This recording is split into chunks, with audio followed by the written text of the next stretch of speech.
Welcome back to the next video. In this video, we'll be focusing upon the next five questions that we have. We'll have the same basic routine that we had in the previous classes. First would be to solve the questions using the approach that we are following. Second would be to research these questions. And lastly, we will be listing down the learnings we have made from this. So let's start with the first thing, that is solving the question. The first question that we have here is consider the following statements with reference to India's response to climate change. Okay, let's see.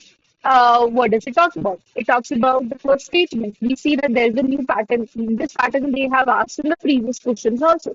So what we have seen is that we read these and then we see whether these have relationship, like whatever the statement one, the one is saying, whether statement one and two actually, or whatever it is saying, we follow it accordingly.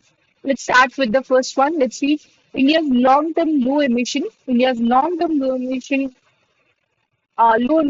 development strategy is a crucial tool for achieving net zero emissions. This we need not say whether it is correct or not. So we'll just read that it is talking about. We can say it is talking about long-term low emission development strategy. Next, India's fourth biennial update report submitted in December 2024 recorded an 8% decrease in the greenhouse emission over 2019. So it's a proof, that is like some kind of a proof that is given. So proof दिया गया है ऊपर वाले को. Then climate resistant resilient development necessarily depends on quick and short term achievements of emission reduction targets. तो यहाँ पे quick की बात कर रहे हैं, something which we I don't know, like this is some which like ये short term की बात कर रहा है यहाँ पे, sorry, here they're talking about short term, whereas वहाँ पे हम long term की बात करते हैं. तो ये कहीं ना कहीं अलग लग रहा है. लेट्स सी फर्स्ट क्या बोलते हैं. स्टेटमेंट वन इज एम्पिरिकली, मतलब उसमें डेटा के थ्रू प्रूव किया गया है, सपोर्ट किया है statement two. That is true, ये सही है. इसके थ्रू हम लोग स्टेटमेंट सी और थ्री को कैंसिल कर देंगे, जिसमें हमारा थर्ड वाला स्टेटमेंट ऑटोमेटिकली कैंसिल हो गया, मतलब रॉन्ग हो गया. लेट्स सी हम थ्री वाला जो है वो कॉन्ट्रोडिक्ट करता है फर्स्ट की अप्रोच में. दैट इज ट्रू, बिकॉज यहाँ पे quick and short term development की बात करें, यहाँ पे लॉन्ग टर्म लो एमिशन डेवलपमेंट स्ट्रेटेजी की बात कर रहे हैं. तो ये भी सही है. एंड थ्री वाला एक बार पढ़ लेते हैं. Statement one and three together establish promise for long term establishment sustainably, that is not there. यहाँ पे शॉर्ट और क्विक, शॉर्ट टर्म की बात कर रहे हैं और यहाँ पे लॉन्ग टर्म की बात कर रहे हैं. By that logic our answer is one and two only.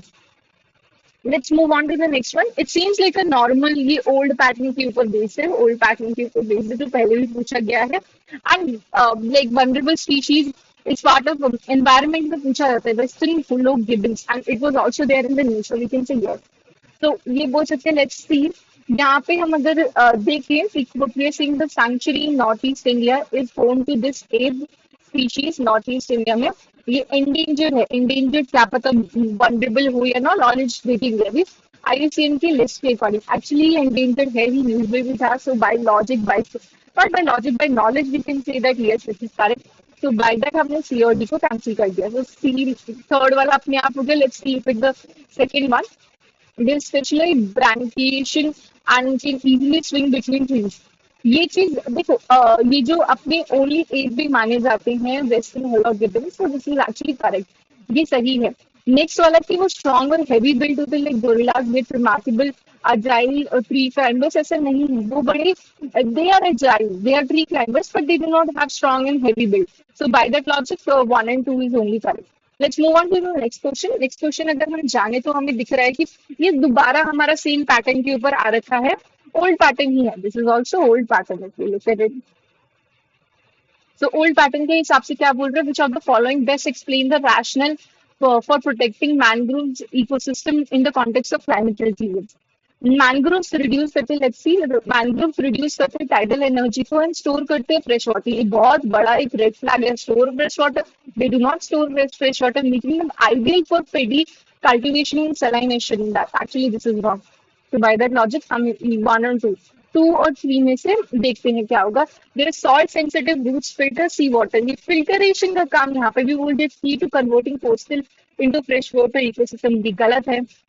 ये दोनों ही गलत है. वो सॉल्ट सेंसिटिव नहीं होते, वो विथस्टैंड कर सकते हैं, उनके पास लिमिटेड फोर्स होती है, वो इकोसिस्टम में प्रेजेंट हो सकते हैं. ऐसा कुछ उनका, अगर देखिए ब्रांकिएशन होता है, यहाँ पे सॉल्ट वाटर आता है they can withstand the salt water. They it's not like they can they are not able to filter it. So by that logic we can say these two are wrong and third one is correct. Let's see एक बार पढ़ लेते हैं. By withstanding tidal surges and observing like sorry by withstanding tidal surges and offering biomass resources, mangrove function both as natural bioshields and livelihood basis for rural agriculture. This is true.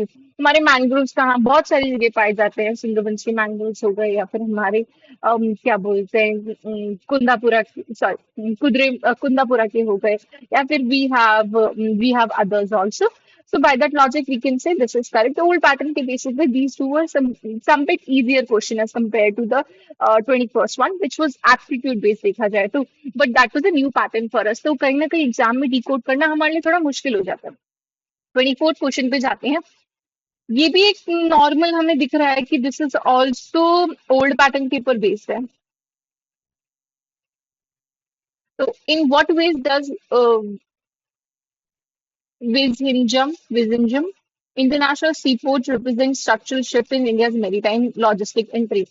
ये international C port है, इस पे हमें ध्यान रखना है because अभी देखते हैं क्वेश्चन को. By function exclusively as a domestic cargo hub to reduce reliance on coastal shipping and eliminate the need for foreign collaboration. देखो एक तो ये एक्सट्रीम वर्ड हो गया, एलिमिनेट की बात कर रहे हैं और ये डोमेस्टिक कार्गो इंटरनेशनल सीपोर्ट की बात कर रहे हैं, डोमेस्टिक कार्गो की बात करेगा. This is actually contradicts what the international C port is about. Bye focusing primarily on passenger cruise, यहाँ पे मेरीटाइम ट्रेड एंड लॉजिस्टिक की बात कर रहे हैं. कहाँ पे ये प्रोफाइल मेरीटाइम हेरिटेज डेस्टिनेशन की, दोनों गलत.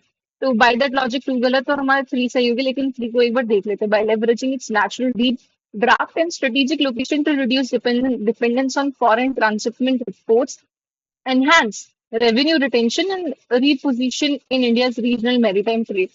ये कहीं ना कहीं इसको कॉम्प्लीमेंट कर रहा है तो ये सही होगा. Even though we did not have like ये एक्चुअली रिपोर्ट्स में भी था and we have talked about it. तो फिर इसके बारे में इंटरनेशनल सीपोर्ट के बारे में हमें पता है और ये न्यूज में जब एनवायरमेंट की न्यूज में पढ़ते हैं तो ये कहीं ना कहीं आ जाता है. नेक्स्ट हमारा एक ज्योग्राफिकल क्वेश्चन है जो बोलता है कि identify the river in the Indian subcontinent based on following information.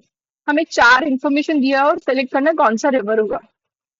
ये एंटीसिडेंट ड्रेनेज पैटर्न है, इसके थ्रू तो हम कुछ बोल ही नहीं सकते. सारे के सारे हैं, सारे सारे हमारे हिमालय से पहले से थे और हिमालय के बाद में भी आए. It flows through three countries. तीसरा को हटा देते, ये दो कंट्री से फ्लो करती हैं सिर्फ नेपाल से और इंडिया से और फिर ब्रह्मपुत्र में जाके मिल जाती है. इंडिया एंड नेपाल ये हमारी तीनों जो आ जाती है ब्रह्मपुत्र इंडस सतलुज ये तीन कंट्री से पास करती है. Originate from Tibetan प्लेटू and important irrigation. तीनों के तीनों इरिगेशन के लिए तब भी नहीं हो पाया.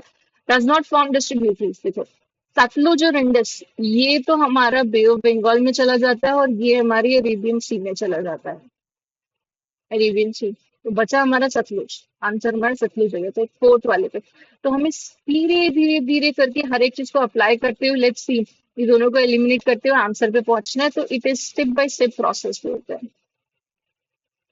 ठीक है, ये सॉल्विंग हो गया. Now let's focus upon the research that we can gather from for each of it. हम इसके बारे में जो रिसर्च गैदर कर सकते हैं वो उसकी बात करते हैं. देखो इस वाले में बिकॉज ये एप्टीट्यूड बेस्ड का कोई एक्चुअली पूरी रिसर्च ही है देखा जाए तो. ये जो फर्स्ट वाला इंडिया लॉन्ग टर्म है जो अचीव करता है नेट जीरो बाय 2017. ये बाई जो India response to climate change के दोनों पार्ट है. तो इससे ज्यादा कुछ हम डिटेल में नहीं बता सकते. और जैसे कि इसमें बस ये जान सकते हैं थर्ड वाला फ्लॉस है बिकॉज ये कॉन्ट्रोडिक्टरी है. ये वाला पार्ट जो है ये कॉन्ट्रोडिक्ट करता है फर्स्ट वाले को, इसीलिए हमारा थर्ड स्टेटमेंट कॉम्प्लीमेंट नहीं करता, कॉन्ट्रोडिक्ट करता है ना. टुगेदर इस्टेब्लिश, ये इस्टेब्लिश नहीं करता, ये एक्चुअली में कॉन्ट्रोडिक्ट करता है. ठीक है, ओके. चलो नेक्स्ट बात करते हैं 22nd वाले क्वेश्चन के बारे में. इसमें हमें देखो ये जो अपना होलनपुर सॉरी ये वेस्टर्न होलो गिबन है, ये असम में एक सेंचुरी है जिसको हम बोलते हैं होलन गापर. होलन गापर गिबन सेंचुरी, गिबन सेंचुरी बोलते हैं जिसमें ये पाया जाता है. ये इंडेंजर्ड ही है, स्पेशलाइज है.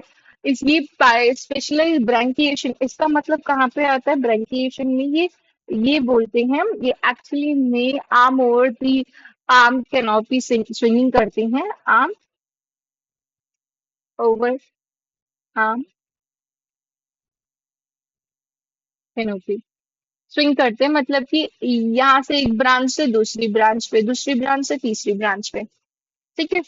और ये, सॉरी, जो गिबन्स होते हैं ये स्मॉल होते हैं, एक्चुअली में स्ट्रांग नहीं होते गोरिल्ला की तरह, दीज आर स्मॉल वंस, ये स्मॉल होते हैं, और उसके साथ साथ ये जो होते हैं लाइट वेट एप्स माने जाते हैं, लाइट वेट एप्स माने जाते हैं। सो बाय दैट लॉजिक हमने इसका बेसिक जान लिया है, यही है। एंड देखिए, ये हमारे एनवायरनमेंट में पढ़ा जाता है, और हम लोग जब सेंचुरीज पढ़ते हैं या फिर स्पीशीज इन न्यूज पढ़ते हैं, उस टॉपिक के अंदर ये हमारा आ जाता है। ठीक है। नेक्स्ट हमारा आता है कि बेस्ट एक्सप्लेन करता है रैशनल फॉर प्रोटेक्टिंग।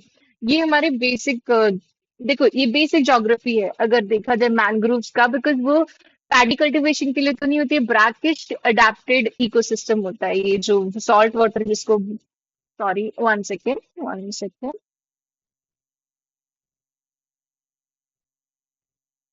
जो ब्रैकिश है उसको, ब्रैकिश वाटर जो होता है उसको अडेप्टेड होता है, वो ब्रैकिश वाटर अडेप्टेड। ठीक है। ना कि वो फिल्टर करता है, वो सॉल्ट टॉलरेंट, जिसे हेलोफाइट्स भी बोलते हैं इसको, हेलोफाइटिक भी बोलते हैं, but these are salt tolerant जिसे बोलते हैं। ना कि ये जो चीजें हैं सॉल्ट टॉलरेंस होती हैं, ना कि ये फिल्टर कर सकती है, तो इस बात को जानना हमारा सही यूज जानना जरूरी है, सॉल्ट टॉलरेंट ना कि सॉल्ट सेंसिटिव, इस पॉइंट को हमें समझना जरूरी है कि यहाँ पे यहाँ पे उन्होंने कहीं ना कहीं स्विच कर दिया है, तो ये पकड़ना हमारे जरूरी था, ये हमें जानना। नाउ अगर हम 24 की बात करी जाए, एक ये जो फर्स्ट और टू वाले हैं, ये देखो कंटेनर शिपमेंट, पहली बात तो ये पैसेंजर नहीं है, ये कंटेनर के लिए है, कंटेनर पोर्ट है, बिकॉज ये लॉजिस्टिक और मेरीटाइम ट्रेड की बात करता है। ऊपर वाला ये इंटरनेशनल है, डोमेस्टिक कार्गो के लिए नहीं है, जैसे कि फॉरेन की, जैसे अडानी पोर्ट हो गया, सिमिलर टू अडानी पोर्ट इन्होंने डेवलप करने की कोशिश की है। और थर्ड वाला तो सही है कि ये जो नेचुरल ड्राफ्ट है उसका मिनिमम 20 मीटर्स का नेचुरल ड्राफ्ट माना जाता है, स्ट्रेटेजिक लोकेशन है। ये इंडिया का डिपेंडेंस जो कोलंबो की पोर्ट्स पे जो आता है, हमारा जो कोलंबो इन द सेंस के श्रीलंका में जो आता है, उन पोर्ट्स की, कोलंबो, सिंगापुर, दुबई की जो फॉरेन ट्रांसशिपमेंट में जो हमारा डिपेंडेंस है वो डिक्रीज हो जाएगा, उसके लिए है। तो this how somehow it can reduce, जैसे कि हमारा दुबई का हो गया, उसके बाद सिंगापुर हो गया, इन पे हमारा डिपेंडेंस कम हो जाएगा उस वजह से। लास्ट क्वेश्चन पे अगर हम देखें, which is very important, like ये क्वेश्चन है जो शो करता है कि जितना अगर हमने पढ़ा हो इन डेप्थ बाय डेप्थ, जैसे ये information, this information, first second third, antecedent drainage, three countries, countries भी कहाँ से पास कर रही है, ओरिजिनेट कहाँ से करती है, ओरिजिन बी, फ्लो बी, टाइप ऑफ ड्रेनेज बी, and here they are asking distributaries बनाती हैं, स्टार्टिंग से लेकर एंड तक सारी चीजें, origin of the river and end of the river के बारे में पूछा गया, and by that logic we are able to maintain. So जैसे कि हमारी maintain single defined channel throughout, तीसरा भी करती है, तो इसके ये भी हो गया। दूसरा एंटीसिडल ड्रेनेज तो सारी की सारी हैं, उसके बाद लाइक फ्लोज थ्रू, जो सतलुज होती है वो तिब्बत में ओरिजिनेट करती है, हिमाचल प्रदेश से पास करती है, पंजाब जाती है, फिर पाकिस्तान में भी चले जाती है। फिर ये जो हमारा क्या बोलते हैं, इरिगेशन में भी काम करती है, जैसे फॉर एग्जांपल ये central to Bhakra Nangal project and Indira Gandhi canal भी है। तो ये बहुत मतलब एग्जाम्पल में सतलुज का दे रही हूँ, जो हमारा करेक्ट है, इंडस और ब्रह्मपुत्र के बारे में तो हमें पता ही है ना। So by that logic we can come to it. So अगर हम देखें मोस्ट सेटिस्फाइंग हम इंडस और सतलुज का, लेकिन अगर हमने यूपीएससी को पहले भी देखा है कि जब क्वेश्चन पूछा गया था कि जो रिवर्स जितनी है, जो इंडस है, इंडस में जाके लास्ट में कौन मर्ज करती है, तो आंसर उसमें वहां पर भी सतलुज दिया था, यहाँ पर भी सतलुज दे रहे।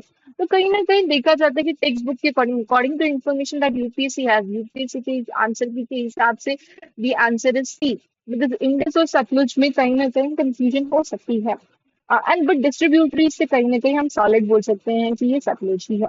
So now let's move on to the last part of the question, last part of this, last section of this particular video. That is the learning that we have. हमने यहाँ पे old patterns देखे, देखो. This is an old pattern. ये old pattern है हमारा. This is also old pattern. Question दिए हैं, information दी है, और ये भी हमारा old pattern है. Man groups के बारे में जो पूछ रहे हैं, ये old pattern है. ये वेस्टर्न हॉलॉग गिब्बन्स भी old pattern है. ये एक नया pattern है. This we saw.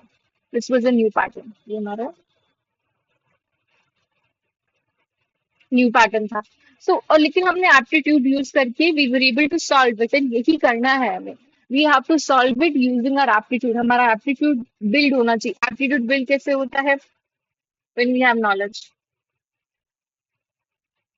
हम उस नॉलेज को लॉजिकली अप्लाई कर सकते हैं. किसके थ्रू? प्रैक्टिस के थ्रू. हम प्रैक्टिस करते हैं तो पैटर्न्स डेवलप हो जाते हैं. And these patterns when they are develop, हम उनको आइडेंटिफाई कर लेते हैं. एंड जब भी हमें वो एक न्यू क्वेश्चन में दिखते हैं तो हम उसको अप्लाई करते हैं. तो ये जो पैटर्न्स को हम अप्लाई करते हैं, इसी को एप्टीट्यूड बोलते हैं हम लोग. एंड यही हमें डेवलप करना है, जो हमारा प्रैक्टिस से आएगा, लॉजिक अप्लाई करने से आएगा, और पैटर्न आइडेंटिफिकेशन से आएगा. ठीक है. ये सारी चीजें करनी पड़ती है हमें. There is a step by step process that we have to. लेकिन हमारा बेस हमेशा, ये हमारा बेस होगा.